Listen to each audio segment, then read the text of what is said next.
샬롬 샬롬 샬롬 샬롬. 하나님 사랑합니다. 여러분 주 안에서 사랑합니다. 에스라 8장 말씀이죠. 네, 하나님의 선한 손에 도우심을 입고 18절에 보면 이렇게 나와 있습니다. 우리는 하나님의 선한 손에 도우심을 입으면 불가능이 가능한 것으로, 없는 것이 있는 것으로 변하는 줄로 믿습니다. 오늘 8장 내용 중심 15절에서 23절인데 23절 36절까지 있죠. 23절 마지막에 그러므로 우리가 이를 위하여 금식하며 우리 하나님께 간구하였더니 그의 응답하심을 입었느니라. 하나님께 기도드렸더니 열심히 에스라가 기도했더니 하나님께 응답을 받는 그런 내용입니다. 15절에 내가 무리를 아하와로 흐르는 강가에 모으고 거기서 3일 동안 장막에 머물며 백성과 제사장들을 살핀즉 그 중에 레위 사람이 한 사람도 없는지라.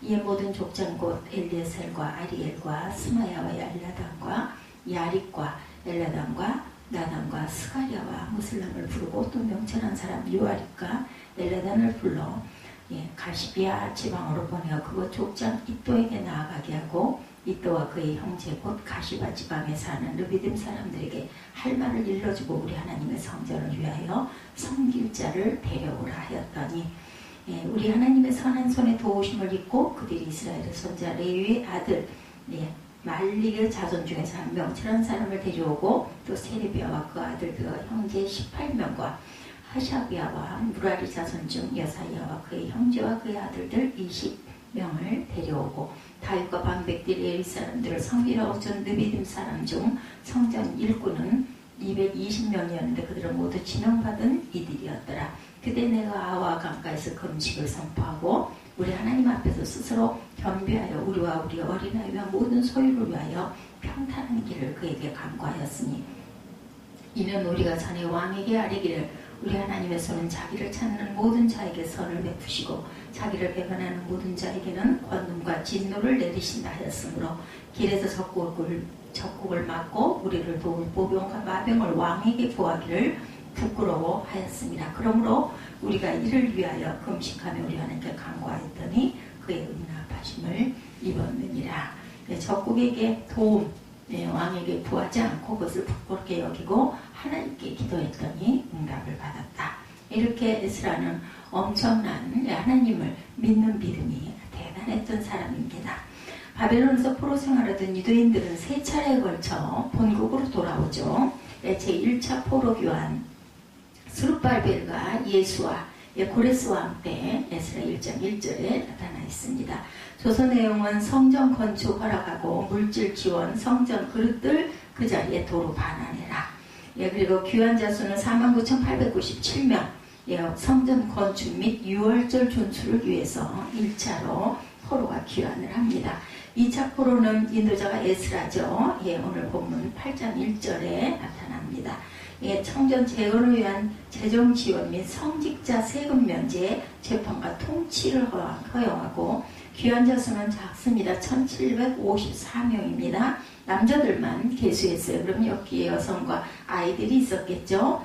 이방 아내와 그 자녀를 내쫓으려고 이제 이스라엘에 거주하고 있는 이방인들과 결혼한 그러한 그 이방녀들을 내쫓기로 합니다.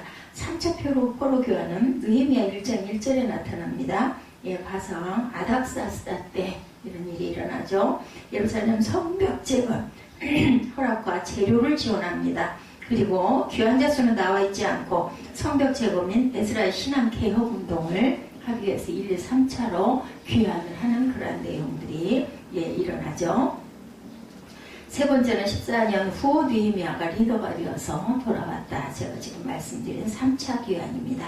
스룹바벨과 예수아는 돌아와서 무너진 예루살렘 성전을 재건합니다. 에스라는 돌아온 백성들의 믿음을 바로 세워줍니다. 제사장이 없다 보니까 예배를 어떻게 드려야 할지, 어떻게 인도해야 될지, 성전은 이제 재건이 되었는데 이 부분 때문에 에스라가 기도하는 중에 내가 돌아가서 이들에게 예배를 제대로, 하나님의 윤리를 제대로 가르쳐야 되겠다. 이런 감동이 온 거죠. 에스라가 바벨론에 살던 유대인들을 데리고 예루살렘으로 돌아온 내용, 2차 포로 귀환이라고 말씀드렸습니다. 남자만 1754명. 7장과 8장 전체를 포함하는 내용이죠. 두 장의 내용에서 반복해서 자주 나오는 문구가 하나님의 손의 도우심입니다. 하나님이 도와주시죠. 7장 6절 그리고 9절 28절 8장 18절 31절 제가 아까 18절 읽어드렸습니다. 이렇게 5번이 나옵니다. 31절에도 그렇게 고백되어 있었죠. 제가 뒤에 뒷부분 읽으니 그렇게 고백이 되어 있었습니다. 31절에 보면 8장 31절에 보면 첫째 달 12일에 우리가 아와 강을 떠나 예루살렘으로 갈새 우리 하나님의 손에 우리를 도우사 대적과 길에 매복한 자의 손에서 건지셨다. 하나님께서 도와주셔서 그 대적에게서 우리를 건져주셨다. 이렇게 고백되어 있습니다. 하나님의 도우심 이것처럼 귀중한 건 없죠.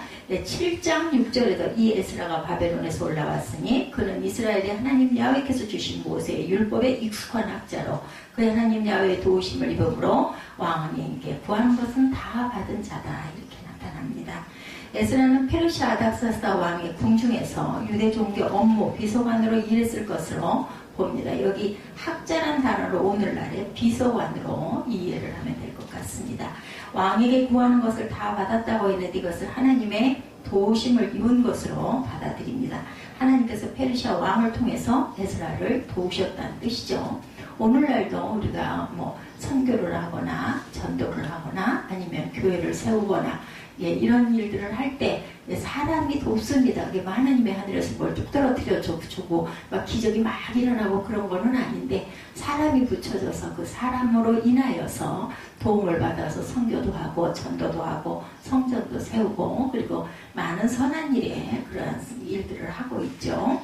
하나님의 선한 손에 도우심으로 우연히 일어나는 일은 없습니다. 5째 달 초하루에 예루살렘에 이르렀다. 2차 포로 교환이죠. 바벨론을 출발하여 예루살렘 도착하기까지 하나님의 손에 도우심으로 무사히 도착하게 됐다. 에스라 7장 28절에 또 나로 왕과 그의 보좌관들 앞과 왕의 번세 있는 모든 방백의 앞에서 은혜를 입게 하였도다. 이렇게 고백됩니다.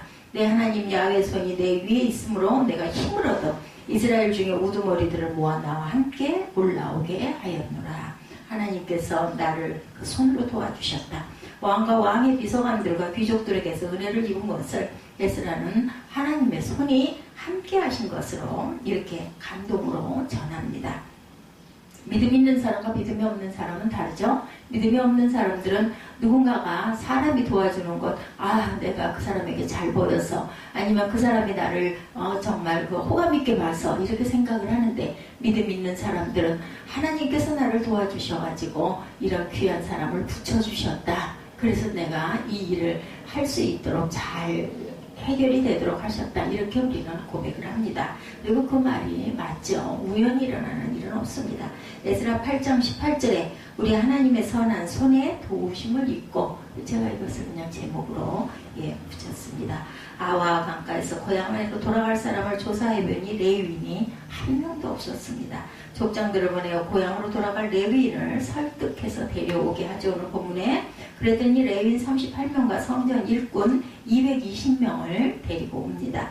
이건 역시 하나님의 선한 손에 도우심으로 고백을 하죠. 31절에 첫째 달 12일에 우리가 아와 강을 떠나 예루살렘으로 갈새 우리 하나님의 손에 우리를 도우사 대적과 길에 매복한 자의 손에서 또한 우리를 건지셨다. 예루살렘으로 돌아오는 4개월이란 긴 기간 동안 광야를 지나오면서 광도떼를 만나는 등 어려움이 있었지만 하나님의 손이 도우셔서 안전하게 예루살렘으로 돌아왔다. 4일도 아닙니다. 4개월이라는 긴 기간을 오면서 무슨 일은 없겠어요. 그죠? 그런데 무사히 들어올 수 있었던 건 기적인 거죠. 이 기적은 하나님의 손길이 아니면 해결될 수가 없습니다. 어려움에 부딪힐 때마다 하나님께서 도와주시고 처음부터 끝까지 하나님께서 도우십니다. 이것이 우리의 신앙 고백이 되어야 합니다. 우리의 인생 처음부터 끝까지 하나님께서 도와주신다. 이 고백을 하고 사시는 저와 여러분 되시기 바랍니다. 우리는 하나님의 도움을 입어 살아왔고 천국에 이르기까지 하나님의 손에 힘입어 살게 될 줄로 믿습니다. 시편 115편 9절에 이스라엘아 야훼를 의지하라. 그는 너의 도움이시오 너의 방패시다. 이렇게 고백하죠. 하나님의 손이 되어서 하나님의 손에 도움을 입어 살아온 우리 이제부터 우리 가족, 성도들, 이웃에게 하나님의 손이 또한 되어줘야 되겠죠. 하나님께서 대신 쓰시는 손. 아닥사스다 왕이 하나님의 손이 되어 에스라와 유대인들의 귀환을 도와줍니다. 7장에 페르시아 왕이 궁중 창고에 있는 금과 은까지 내주게 하죠. 아닥사스다 왕이 하나님의 손이 되어 에스라와 유대인들의 귀환을 도와주고, 그리고 또한 궁중 창고에 있는 금과 은까지 내어주게 합니다. 하나님을 믿지 않는 사람들도 하나님의 손으로 쓰임을 받습니다. 하물며 하나님을 믿는 우리들이야 더욱 하나님의 손으로 가정과 이웃을 섬기는 하나님의 손이 되어야 되겠죠. 예수께서 말씀하십니다. 마태복음 25장 40절에 너희가 여기 내 형제 중에 지극히 작은 자 하나에게 한 것이 곧 내게 한 것이라. 예수님께서 말씀하신 내 형제 중에 지극히 작은 자가 우리 곁에 우리 이웃에 있죠. 힘이 겨워 지쳐있는 사람들, 오랜 병으로 고생하는 사람들, 경제적인 어려움을 겪고 있는 사람들입니다. 부모, 형제, 가족 누구도 기댈 데 없이 외롭게 살아가는 사람들이죠. 우리 가족 중에, 친구 중에 그런 사람들이 있습니다. 직장 동료 중에도 있을 것입니다. 당연히 교회에도 있을 것입니다. 개척교회를 하는 목사님들, 그 가정들, 그 가족들, 그런 분들에게 우리가 도움을 주어야 되겠죠. 훨씬 내 이웃일 수도 있고 또한 내 가족일 수도 있습니다. 그럴 때 정말 귀찮아하지 말고 찡그리지 말고 정말 불편해하지 말고 돕는 그 마음, 예수님께서 소자에게 냉수한 그릇을 대접하는 것이 곧 나에게 대접하는 것이라고 그랬습니다. 우리 믿음 있는 믿음의 식구들은 내 가족, 내 이웃, 그리고 또한 가난하고 어려움을 겪고 있는 그런 사람들에게 기쁨으로 예수님을 대접하는 마음으로 대접할 때 그것이 바로 예수님에게 대접하는 것이라는 것이죠. 우리가 동네 사람들에게 관심을 가져야 되고 교회가 있는 지역에서 이런 일이 발생한다는 것 정말 안타까운 일입니다. 이들을 도와주고 섬기는 것은 예수님을 섬기는 것이고 이들을 돕는 것이 주님의 손길이 됩니다. 주님의 손이 되어서 가족과 이웃 교회를 섬기는 저와 여러분 되시기 바랍니다. 주님의 손이 되어 내 옆에는 지친 형제 자매들의 손을 잡아주고 주님의 손이 되어 우리 가족 이웃의 상처 입은 마음을 어루만져 줘야겠죠. 교회를 붙드시는 하나님의 손, 하나님의 손은 하나님의 백성인 이스라엘 민족 공동체를 붙드십니다. 이집트에서 해방된 이스라엘 백성들은 홍해 앞에서 위기에 처하죠. 하나님의 손으로 그들을 위기에서 구원해 주십니다. 그리고 하나님께서 모세에게 명령하죠. 지팡이를 들고 손을 바다 위에 내밀어 그것이 갈라지게 하라. 이스라엘 자손이 바다 가운데서 마른 땅으로 행하니라. 그래서 갈라지죠. 모세가 바다 위에 손을 내밀었을 때 바닷물이 갈라져 육지가 되어서 건넙니다. 광야 40년 내내 하나님의 손으로 이스라엘 백성을 먹이시고 지키시고 보호합니다. 지도자 모세의 손이 하나님의 손으로 쓰임을 받는 순간들이죠. 구약성경의 이스라엘은 오늘날의 교회입니다. 하나님의 손은 오늘도 교회를 붙들고 계시죠. 요한계시록 1장에 사도 요한이 본 예수님의 모습을 이렇게 기록합니다. 계시록 1장 12, 13절과 16절에 몸을 돌이켜 나에게 말하는 음성을 알아보려고 돌이킬 때 7 금 촛대를 보았는데 촛대 사이에 인자 같은 이가 발에 끌리는 옷을 입고 가슴에 금띠를 띠고 그의 오른손에 7 별이 있고 그의 입에서 좌우에 날선 검이 나오고 그 얼굴은 해가 힘있게 비치는 것 같더라. 7 촛대는 당시 소아시아 7 교회를 가리킵니다. 주님은 교회와 함께 계시고 주님의 오른손에 있는 7 별 역시 교회입니다. 주님의 손으로 교회를 붙잡고 계신다는 것을 우리가 알아야 되겠죠. 오늘도 주님은 우리 교회를 붙잡고 눈동자같이 지켜주고 계십니다. 오늘 우리 교회는 하나님의 나라를 위해 섬길 직분자들을 찾고 있습니다. 그리고 또 어느 교회들은 장로, 안수집사, 권사 이렇게 많은 임명을 합니다. 그 임명에서 떨어지면 또 시험이 들고 그 임명에 합격하고 나면 또 교회에 뭔가를 해야 되는 그런 그 금전적인 부분의 지출로 인하여 그것의 부담으로 인하여 그 임명을 안 받겠다고 하는 분들도 계시다고 합니다.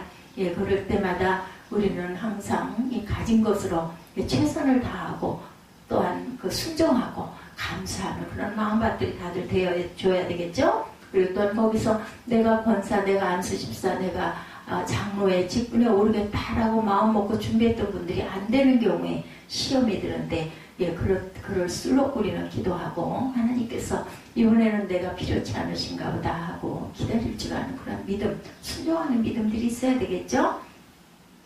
예, 하나님의 손이 저와 여러분을 예, 깊이 기도할 때, 또한 겸손할 때, 겸비할 때 더 굳게 붙들어 주신다는 걸 잊지 말아야겠습니다. 하나님께서는 항상 어떤 일이나 분명한 뜻을 갖고 계십니다. 그것을 우리가 깨닫지 못하는 게 우리가 예, 미련해서인 거죠. 예, 그래서 하나님의 손은 연약한 우리를 늘 붙들어 주신다는 것, 자주 넘어지고 실수하는 우리를 다시 이렇게 세워주십니다. 큰 어려움을 당해서 마음이 무너지고 주저앉아 버릴 때 하나님의 손은 우리의 마음에 새로운 힘과 위로와 용기를 주십니다.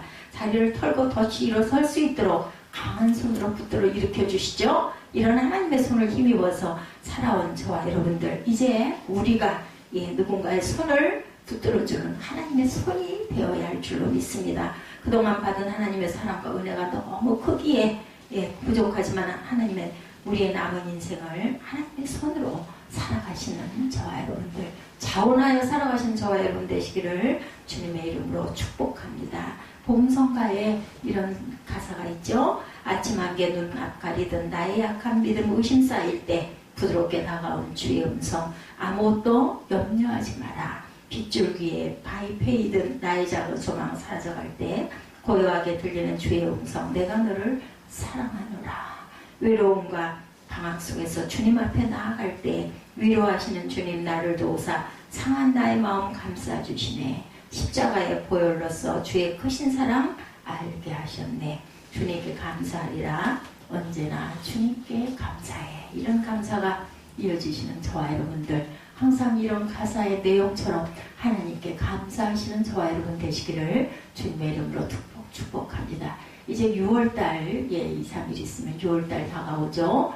예, 6월에는 6.25 전쟁이 있었고 또한 현충일이 있습니다. 이 땅을 위해서 피를 쏟고 돌아가신 많은 선진들, 그들을 위해서 묵념하시는 마음으로, 그리고 6.25의 쓰라린 아픔을 기억하고 다시 38선에서 우리가 통일이 되는, 민족이 통일이 되는 그 노임을 위해서 기도하는 경건한 6월달 되시기를, 또한 감사하시는 6월달 되시기를, 이만큼 잘 살게 해주신 하나님의 은혜를 더욱더 깊이 깨달아 기억하는 저와 여러분 되시기를 주님의 이름으로 축복합니다. 기도하시겠습니다.